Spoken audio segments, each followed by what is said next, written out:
नमस्ते दोस्तों। आज हम बात करेंगे कि आप अपने इमोशंस को कैसे मैनेज कर सकते हैं। हमारा जो माइंड है वो हमसे दो चीज़ों में हमसे बातें करता है या हमें वो साइन पोस्ट है, वो एक तरह का हमें सिग्नल देता है। वो है विचार और इमोशंस। जो विचार थॉट्स है वो तो वर्ड्स के रूप में आते हैं, और जो इमोशंस है, फीलिंग्स है, वो बॉडी सेंसेशंस के रूप में आती है। फॉर एग्जांपल, जब एंग्जाइटी होती है तो चेस्ट में टाइटनेस हो जाती है, पसीना आने लगता है, झंझनाहट सी फील होती है। ठीक है। एंड ठंडा, जैसे मेरे हाथ पैर ठंडे हो जाते हैं, नम नम हो जाते हैं, सुन्न हो जाते हैं। तो ये सब फीलिंग्स के रूप में आपको इमोशंस फील होता है। अब जो इमोशंस है वो इमोशनल एजिलिटी एक बुक है, सूजन डेविड के द्वारा लिखी गई है। ये बुक के ही मैं बेसिकली आपको जो नॉलेज है इस वीडियो में दे रहा हूँ, इस बुक की ही नॉलेज दे रहा हूँ। तो जो इमोशंस है, फीलिंग्स है, वो एक तरह के साइन पोस्ट है। जैसे साइन होता है ना, कि सिग्नल है कि रेड है तो जाना है, रेड है कि नहीं जाना, ग्रीन है तो जाना है। तो ये एक साइन पोस्ट है, सिग्नल्स है इमोशंस। अब जो जैसे विचार भी हमें बोलते हैं कि हमें ये करना चाहिए, वो करना चाहिए। विचार भी हमें सजेशन देते हैं, राइट। जो ऑटोमेटिक विचार आ जाते हैं हमें, या हम खुद बैठ के जो सोचते हैं, विचार भी हमें एक सिग्नल देते हैं कि लाइफ, दुनिया में क्या करना है ना। और जो ये हमारी फीलिंग्स भी है, इमोशंस भी है, वो भी हमको एक तरह का सिग्नल देती है कि हमको करना क्या है। अगर एंग्जाइटी हो रही है तो चलो भागना है, अगर सामने जैसे शेर है, एंग्जाइटी हो रही है तो लड़ना है कि भागना है, क्या करना है। गुस्सा आ रहा है आपको, गुस्सा तब आता है जब आपको ये होता है कि आपके साथ कुछ गलत हो रहा है। फॉर एग्जांपल, आपके साथ कुछ गलत हो रहा है, तब आपको गुस्सा आता है कि मुझको सामने हल्ले का मुंह फोड़ दूंगा मैं, मुझे उसने बोला कैसे ऐसा।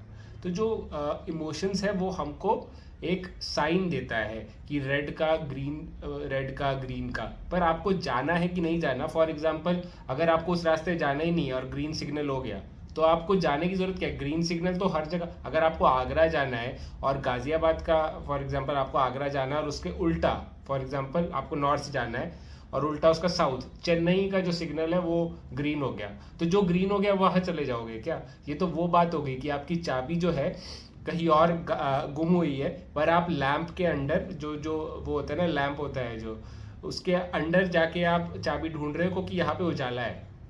ये तो वो बात हो गई, राइट। तो जो इमोशंस आ रहे हैं, ज़रूरी नहीं है कि आपको उस इमोशंस को फॉलो करना है। तो पर मुझे समझ में आता है, और मैं भी आपके जैसा ही हूँ। मुझे भी ओसीडी, एंग्जाइटी सब हुआ हुआ है, मैंने उसे मैनेज किया है। तो मैं समझ सकता हूँ कि इतना स्ट्रांग आता है इमोशन, इतना स्ट्रांग आता है एंग्जाइटी, कि आप कुछ कर ही नहीं सकते उसको, आप उसके गुलाम बन जाते हो। तो उसको मैनेज कैसे करें इन इमोशंस को, वो आप यही देखने के लिए आपने मेरी वीडियो शुरू करी है, और मैं आपको यही बताऊंगा बहुत ही क्लियरली। ठीक है। मेरा अगर आप जो वीडियोस आप देखोगे तो मैं बातें साइंस की करता हूँ, पर बहुत ही सिंपल तरीके से करता हूँ।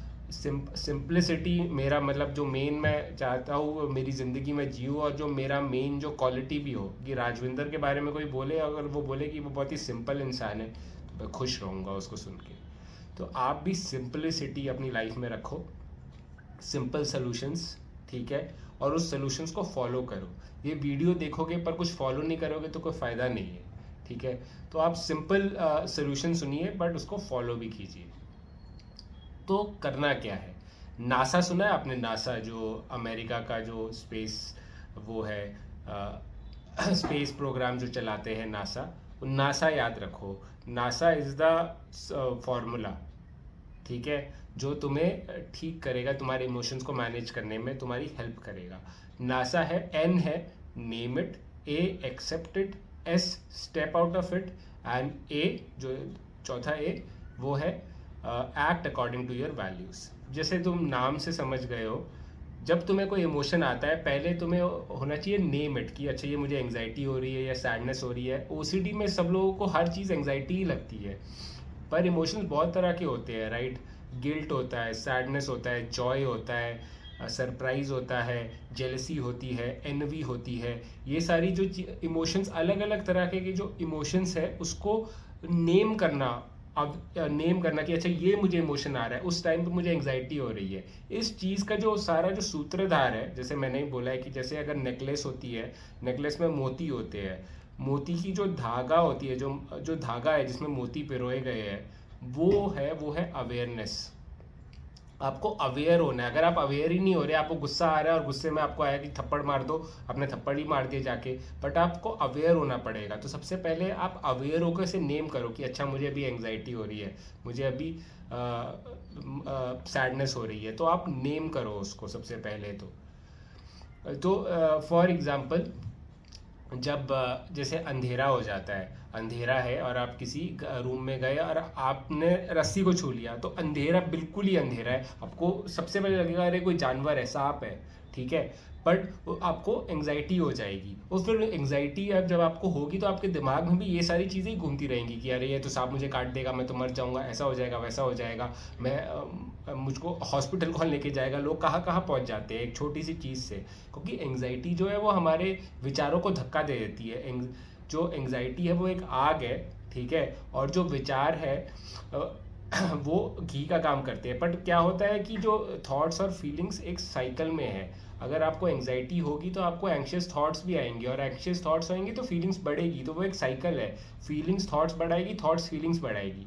तो सबसे पहला जो स्टेप है वो आप नेम इट अगर करोगे ना, कि नेम करोगे अच्छा ये तो एंग्जाइटी है, मुझे एंग्जाइटी फील हो रही है, ठीक है, तो एक डिस्टेंस क्रिएट हो जाएगा कि फॉर एग्जांपल मैं एंग्री हो रहा हूँ, कि मुझे गुस्सा आ रहा है, तो नेम इट, ठीक है, फर्स्ट। Second, accept it. जो भी कोई इमोशन आ रहा है उसको एक्सेप्ट करो कि अच्छा ये एंग्जाइटी है, ये सैडनेस है। कुछ भी सही गलत इमोशन नहीं है, ये सारे इमोशंस का कोई ना कुछ फ़ायदा है। अगर हमें एंगर नहीं आएगा, गुस्सा नहीं आएगा, तो हमारे साथ कोई कुछ गलत करता रहेगा और हम कुछ करेंगे ही नहीं, हम तो चुपचाप चुपचाप सुनते रहेंगे। कोई भी जैसे फॉर एग्जांपल 2012 में अन्ना हजारे का करप्शन मूवमेंट हुआ था, लोगों को गुस्सा था करप्शन के अगेंस्ट, तब वो जाके मूवमेंट हुआ, राइट। नहीं तो लोग सब खुश रहते हैं, अरे करप्शन हो रहा है, कुछ भी, अरे आराम से, क्या है, हमको तो कुछ हमको तो अफेक्ट नहीं कर रहा ना ये करप्शन। ऐसे बैठे रहते तो कुछ चेंज नहीं होता। अब वो चेंज सही है कि गलत है उस पर मैं नहीं कहना चाहता, पर करप्शन के अगेंस्ट जो मुहिम है, चाहे आप किसी भी पॉलिटिकल पार्टी को सपोर्ट करें, पर आप ये तो आपने पक्का, आई एम श्योर कि आपने ये आप एक्सेप्ट करोगे कि जो करप्शन है वो गलत है, राइट। करप्शन को कोई सही कोई भी पार्टी, बीजेपी, कांग्रेस, आम आदमी पार्टी, कोई भी पार्टी करप्शन को सही नहीं बोलेगी, ठीक है। तो आप एक्सेप्ट करो कि जो भी चीज़ हो रहा है, ये जो सारे इमोशंस है जो हमारी बॉडी में, जब आप कुछ खरीदते हो, फॉर एग्जांपल मिक्सी खरीदते हो, तो मिक्सी का वो है ना, पर्पस है, उसका फंक्शन है, क्यों आपने खरीदा है, क्योंकि वो ग्राइंड करता है सब कुछ। वैसे ही हमारा दिमाग हमें फीलिंग्स और इमोशंस देता है, विचार देता है, वो उसका काम है, तो वो देगा। तो वो ये नहीं कह सकते कि यार मेरी जो मिक्सी है वो ग्राइंड क्यों कर रही है, तो गलत है। अरे तुम पैदा हुए हो एज ए ह्यूमन, तुम दूसरे एनिमल से इतने ऊपर हो, क्यों, इस दिमाग की वजह से। तो इस दिमाग को एक्सेप्ट करो जैसा वो है, ठीक है, जैसे वो है उसे एक्सेप्ट करो, और उस दिमाग को, जो इमोशंस है, जो फीलिंग्स है, जो थॉट्स है, उसको अपने भलाई के लिए और अपने दूसरों की भलाई के लिए यूज़ करो। आप लोग अभी क्या हो गया कि अपने ही विचारों और अपने इमोशंस, अपने इसमें ही फंस गए हो, दूसरों के तो आप दूसरों की हेल्प ही नहीं कर पा रहे हो, दूसरों के लिए कुछ कर ही नहीं पा रहे हो, आप अपने ही दिमाग में रह रहे हो। तो अपने दिमाग से निकलो, तो एक्सेप्ट करो कि अच्छा ये एंग्जाइटी आ रही है, ये एंगर आ रहा है, इन सब का कुछ एक फ़ायदा है, ठीक है। ये गलत नहीं है। अगर तुम इमोशन के अगेंस्ट लड़ने लगोगे ना, जैसे कंपल्शन तुम क्यों करते हो ओसीडी में, क्योंकि तुम लड़ रहे हो कि नहीं मुझे एंग्जाइटी नहीं चाहिए, तो एंग्जाइटी नहीं चाहिए तो कंपल्शन करने लग गए। देखो, अगर तुम चुपचाप एंग्जाइटी एक्सेप्ट कर लेते तो कंपल्शन भी नहीं करते। तो तुम अपनी एंग्जाइटी को, अपने इमोशंस को एक्सेप्ट करना शुरू करो, ठीक है। ये हो गया सेकंड। जो हो गया थर्ड, ऑल्सो अपने एंग्जाइटी के विचारों को भी एक्सेप्ट करना शुरू करो। जैसे मैं कहता हूँ ना कि ऑब्जर्व करो विचारों को और रिएक्ट मत करो। एंग्जाइटी के विचार भी आएंगे एंग्जाइटी के साथ, उनको देखो कि अच्छा ये मुझे एंग्जाइटी के विचार आ रहे हैं, या मुझे गुस्से के विचार आ रहे हैं, या मुझे डिप्रेशन के विचार आ रहे हैं, पर उनमें रिएक्ट मत करो, उनको इंपॉर्टेंस मत दो। ये तुम मेडिटेशन से, माइंडफुलनेस प्रैक्टिस से सीखोगे। थर्ड है step out of it. Step out of it भी ये है कि आपको एक अवेयरनेस, एक डिस्टेंस बनाना है। वो भी अवेयरनेस से होगा कि जब ये इमोशंस आ रहे हैं, ये थॉट्स आ रहे हैं, तो मैं डिस्टेंस बना दूंगा। एंगर आना और एंग्री होना दो अलग बात है। एंगर तुम्हें आ रहा है, गुस्सा तुम्हें आ रहा है, पर तो क्या तुम गुस्सा हो रहे हो? कई बार होता है ना कि तुम्हें गुस्सा आ रहा होता है, जैसे मुझे भी कई बार बॉस पे गुस्सा आ रहा होता है, पर मैं जाके गाली नहीं देता ना, मुझको सैलरी इम्पोर्टेंट है, राइट? सैलरी इम्पोर्टेंट है, इसी के लिए वीडियो बन रहे हैं, सैलरी आ रही है तो ठीक है। तो मैं दिमाग में रखता हूँ कि हाँ यार सैलरी तो मुझे चाहिए, तो चुप हो जाता हूँ मैं, ठीक है। आदमी सामने वाला गलत हो सकता है, बट ठीक है यार, उसके पास पावर है, तो मैं कुछ बोलूँगा नहीं, ठीक है। तो आपको अपने गुस्से से, अपने इमोशन से एक डिस्टेंस बनाना है। अब वो डिस्टेंस बनाने का मैं तुमको, एक तो माइंड मेडिटेशन और माइंडफुलनेस है, पर मैं आपको तुमको एक बहुत ही प्रैक्टिकल तरीका बताऊंगा।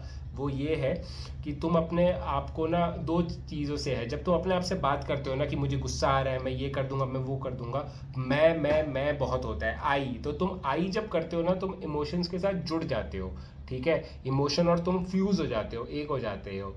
बट अगर तुम बात करोगे कि राजविंदर को गुस्सा आ रहा है, राजविंदर को ये करना चाहिए कि वो करना चाहिए, जब तुम बिल्कुल अपने इमोशंस में घुसे हुए हो ना, तो मैं आई से बात करने की जगह राजविंदर अपना नाम लेके बात करो, या या तो ये सोचो कि जैसे अगर तुम अपने एडवाइस दे रहे हो अपने किसी बेस्ट फ्रेंड को। फॉर एग्जाम्पल, तुम एग्ज़ाम में फेल हो गए और तुम्हारे मैं तो एग्ज़ाम में फेल हो गया, टीचर्स भी ख़राब है, मैं तो पढ़ाई छोड़ दूंगा। बट अगर तुम अपने दिमाग को ठंडा करो और बोलो कि अगर मैं अपने बेस्ट फ्रेंड को क्या बोलूँगा, क्या एडवाइस दूंगा, तो ज़्यादातर तुम बेस्ट फ्रेंड को एडवाइस दोगे कि ठीक है तुम इस बार फेल हो गए, बट ट्राई करो और एक और बार ट्राई करके देखो, राइट? तो जब तुम अपने आप से बात कर रहे हो, जब तुम बिल्कुल इमोशंस में फंसे हुए हो, तो जब तुम अपने आप से बात कर रहे हो, तो as a third person, as a second person बात करो, ठीक है, कि तुम अगर ऐसा करोगे या तुम वैसा करोगे, तो एज अ सेकंड पर्सन बात करो, या तो अपना नाम लेके बात करो, विचार वही करो कि ये करूंगा, मैं वो करूंगा, पर जब डिसीजन ले रहे हो तो जो नाम है अपना, राजविंदर लेके बोलो या तुम लेके बोलो। एज अ फ्रेंड सोचो कि मैं एडवाइस दे रहा हूँ कि राजविंदर को ये करना चाहिए कि वो करना चाहिए। राजविंदर को गुस्सा आ रहा है, पर राजविंदर को उनका सर फोड़ना चाहिए बॉस का कि नहीं फोड़ना चाहिए? नहीं, राजविंदर को सर नहीं फोड़ना चाहिए, क्योंकि राजविंदर को सैलरी चाहिए। फिर राजविंदर जाएगा घूमने ऋषिकेश या कहीं पे भी, जहाँ तुम बुलाओगे मेरे सब्सक्राइबर्स में आ जाऊँगा। तो वैसे सोचना है आपको, ठीक है। स्टेप आउट ऑफ इट, तो एन हो गया name it, accept it, step out of it, and A हो गया act according to your values. जैसे एक्सेप्टेंस एंड कमिटमेंट थेरेपी में भी होता है कि आपको आपके लाइफ में काफ़ी सारी चीज़ें आपके हाथ में नहीं है, क्या विचार आएंगे, क्या फीलिंग्स आएगी। कभी कभी आप, जैसे फॉर एग्जांपल विराट कोहली का आज मैच है इंडिया वर्सेस साउथ अफ्रीका, और उसका अगर वो डिप्रेस हो गया, उसको सैड थॉट्स आ गए, तो वो क्या बैटिंग नहीं करेगा? क्या करने तो आएगा ना बैटिंग, वो तो भाग नहीं सकता। तो उसको अपने इमोशंस पे उसको अपने काम करना होगा, उसको स्टेप उसको नेम वो करता है, अच्छा मैं सैड फील कर रहा हूँ, एक्सेप्ट करता हूँ कि मैं सैड फील कर रहा हूँ, मैं स्टेप आउट करता हूँ उसे कि अच्छा मैं ठीक है, मुझको गुस्सा नहीं होना है, मुझे गुस्सा आ रहा है या मुझे सैडनेस आ रही है, पर मैं वो नहीं हूँगा। और फिर मैं, तो उसके बाद एक बार मैंने स्टेप आउट कर लिया, तो मेरे पास चॉइस होगी कि क्या करना है। गुस्सा आ रहा है, थप्पड़ वाले थॉट्स आ रहे हैं, मैंने स्टेप आउट ऑफ इट कर लिया, स्टेप आउट कर लिया कि थप्पड़ मारना है कि नहीं मारना है, वो मेरे पास चॉइस है। तो मैं थप्पड़, ठीक है मुझे थप्पड़ नहीं मारना है, तो क्या करना है? सामने वाला इंसान, फॉर एग्जांपल बॉस, मुझको पैसे कमाने हैं, मुझको सैलरी चाहिए, मुझे अपने पैरों पे खड़ा होना है, तो ये मेरे वैल्यूज़ है, तो ठीक है चुपचाप मैं ओके बोल के अपना काम करने चले जाऊंगा। या फॉर एग्जांपल तुमको गुस्सा आ रहा है, या तुमको फॉर एग्जांपल बहुत एंग्जाइटी हो रही है पब्लिक स्पीकिंग करने में या प्रेजेंटेशन देने में या एग्ज़ाम देने पे, पर तुम्हें पता है कि ये एग्ज़ाम मुझे देना है, यूपीएससी का एग्ज़ाम मुझे देना है, मुझे आईएएस बनना है, ये मेरे लिए इंपॉर्टेंट है। तो चाहे कुछ भी फीलिंग्स आए, उस फीलिंग से स्टेप आउट करो और वो करो जो तुम्हें करना है, ठीक है। तो ये नासा जो है, नेम इट, उसको नाम दो, अच्छा ये मुझे इमोशन आ रहा है, एक्सेप्ट करता हूँ कि ये मुझे इमोशन आ रहा है, वो नेचुरल है। बट ये जो बोल रहा है इमोशन करने के लिए कि थप्पड़ मार दो या डर जाओ, वो नहीं करूँगा मैं, वो करूँ मैं स्टेप आउट ऑफ इट करूँगा, और तो भी मैं अपने वैल्यूज़ के हिसाब से चलूँगा। जैसे मेरी वैल्यूज़, जो सबसे इंपॉर्टेंट वैल्यूज़ है जो मैं हमेशा बोलता हूँ, वो है DCP, डिसिप्लिन, करेज, पेशेंस। मैं डिसिप्लिन से काम करना चाहता हूँ हमेशा, चाहे देखो कितना भी मैं बिजी रहता हूँ, मैं वीडियो बनाता ही बनाता हूँ, ठीक है। मतलब मेरा है कि चलो हफ्ते में 2-3 वीडियोस बनने चाहिए, कितनी बार तो मैं रात रात को वीडियोस बनाया है। मैं डिसिप्लिन रहता हूँ, करेज है मुझ में, मैं जैसे ये बातें कर रहा हूँ, मैं ऐसे खुल के बातें कर रहा हूँ, ठीक है। कितनी सारी चीज़ें हैं जो बहुत ही ऐसे सेंसिटिव चीज़ें भी है, पर तो भी मैं करेज दिखा के आता हूँ कैमरा के सामने, अपनी शक्ल दिखाता हूँ। कई, मुझे पता है कई सारे जो यूट्यूबर्स हैं वो शक्ल नहीं दिखाते जो सेंसिटिव बातें करते हैं अपनी, और फिर मैं पेशेंस, धैर्य रखता हूँ कि लाइफ में अब मेरे भी ये 2023 मेरा बहुत ख़राब रहा है, बहुत सारी चीज़ें मेरे साथ ऐसे गलत हुई है, पर तो भी धैर्य रखा, सर नीवा मत ऊंची, सर नीचे रखा, काम करता गया। काम करते रहोगे ना तुम, काम ही तुम्हारा मतलब कल है, काम ही तुम्हें ऊपर लेके जाएगा। ठीक है, काम करोगे तो ऊपर जाओगे, नहीं करोगे तो धरे के धरे रह जाओगे। तो अपने इमोशंस को एक्सेप्ट करो। वो इमोशंस तुम्हारी वो नहीं है, फेट नहीं है, तुम्हारी तकदीर नहीं है कि तुम्हें एंग्जाइटी आ रही है तो तुम्हें डर के ही जीना है। नहीं, वो तुम्हारी तकदीर नहीं है। तुम अपनी तकदीर खुद बना सकते हो। कैसे? एक्सेप्ट करके कि ये इमोशन मुझे आ रहा है, पर तो भी मैं इस इमोशन मुझे आ रहा है तो मैं इमोशनल नहीं बन जाऊंगा। ठीक है, एंग्जाइटी आ रही है तो मैं एंग्शियस नहीं बन जाऊंगा, एंगर आ रहा है तो मुझे एंग्री नहीं बन जाऊंगा। एंगर और एंग्री का फर्क समझो, एंगर अलग है, एंग्री अलग है। ठीक है, एंगर आ रहा है, इमोशन आ रहा है, पर एक तो नाउन है, ठीक है, एंगर, पर एंग्री वर्ब, तुम बनोगे कि नहीं बनोगे वो तुम्हारे हाथ में है। तो आई होप आप ये वीडियो से कुछ समझे हो, and thank you for watching. इसको समझो, इसको सीखो और काम भी करो। ठीक है, तो thank you for watching my video. And life में कोई भी परेशानी हो, ऑब्स्टेकल हो, कुछ भी कुछ है जो तुमसे नहीं हो पा रहा है, तो डोंट गिव अप। छोटा छोटा ट्राई करो। May be 1 minute, may be 1 दिन में नहीं होगा तो 5 दिन लग जाएंगे। ठीक है, धैर्य रखो। ठीक है, पर करते रहो, कीप फाइटिंग।